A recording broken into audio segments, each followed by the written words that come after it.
Fights, Mics, and Media. I'm Goldie Boy with my B.I.G. and I got a story to tell.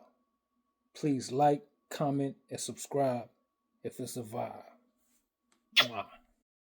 This is the life, oh, go!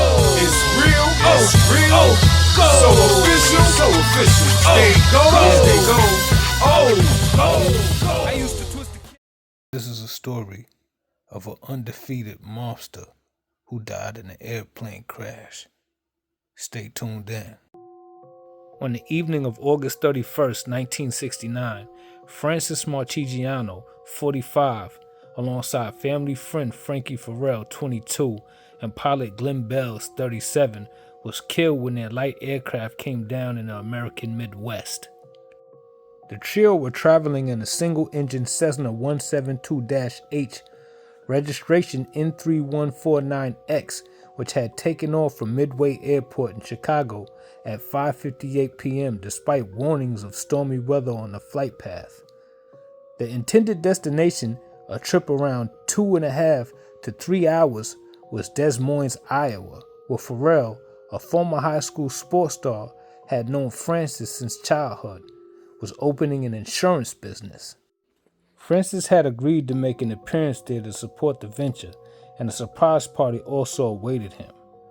From there, Francis intended heading to his home in Fort Lauderdale, Florida to support his 1st of September birthday with his wife Barbara, daughter Mary Ann, 16, and 17-month-old adopted son Kevin.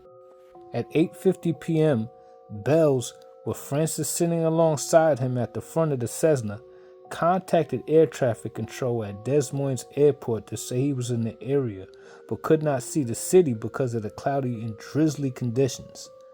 The father of four, president of a local construction company, asked for a radar position fix before announcing that he could not see the lights of Newton, around 30 miles east of Des Moines, and attended landing at the airport there to refuel.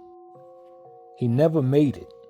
At 9:05 p.m., the descending Cessna hit an oak tree in the middle of a pasture around 1.5 miles southwest of Newton Airport. The impact ripped off one of the wings and sent the now out of control, disintegrating plane bouncing across farmland for nearly 250 feet before it came to a rest in a creek bed.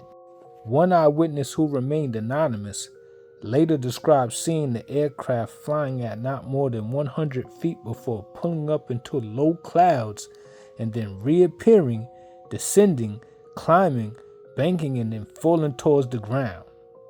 The moments immediately prior to the accident were also witnessed by a local woman named Colleen Swartz, 30, who lived around half a mile from the impact zone. She subsequently told reporters that she had heard the plane sputtering overhead, adding, "It sort of stopped right over our house, and I was scared to death it would fall on us. I could see the lights on the plane. It sort of drifted away, and I heard an awful thud. I knew what happened. I hope I never hear anything like that again." Mrs. Swartz alerted police while her husband attempted in vain to find the crash site in the darkness. Sheriffs, deputies arrived at a short time later, and they also struggled to locate the plane but eventually discovered a scene of devastation with debris strewn across a wide area. Both Bells and Farrell had been hurled clear of the Cessna, and their bodies were found around 30 feet from the main body of the aircraft, with the engine lying on Bell's chest. Francis Marciano's body was found underneath the mangled fuselage, with a piece of debris having pierced his skull. The Jasper County medical examiner later concluded that all three men had been killed instantly. Air accident investigators moved in and soon eliminated any fuel or mechanical problems as possible causes of crash. They also found no signs of any sudden medical issue which might have impaired the pilot. Instead, their attention quickly focused on the possibility of human error on the part of Bells. A little over a month later, the National Transportation Safety Board released a report which pinned the blame on the pilot, concluding that he was neither experienced nor qualified enough to cope with the weather conditions he faced that night. In short, he should have never taken off. The NTSB revealed that Bells had logged a little over 230 hours of flight time since obtaining his private pilot license, 107 of which were in the Cessna 172 aircraft, but only 35 hours at night. He was also not qualified to fly by instrument alone. Prior to leaving Chicago, Bells had obtained a weather briefing by phone which warned of a storm front near Des Moines in which cloud ceilings would occasionally be below 1,000 feet and visibility less than 2 miles. Bells was only qualified to fly in visual flight conditions, calling for basic minimums of a 1,000-foot ceiling and 3 miles of visibility. The report concluded that he had attempted operation exceeding his experience ability level and had become confused amid the low clouds and darkness, experienced spatial disorientation before the plane plunged into the pasture at a 30-degree angle. It said the true tragedy of this accident, in addition to the loss of a nationally known and respected sports champion, is the tragedy of hundreds of other similar accidents. It could have been prevented.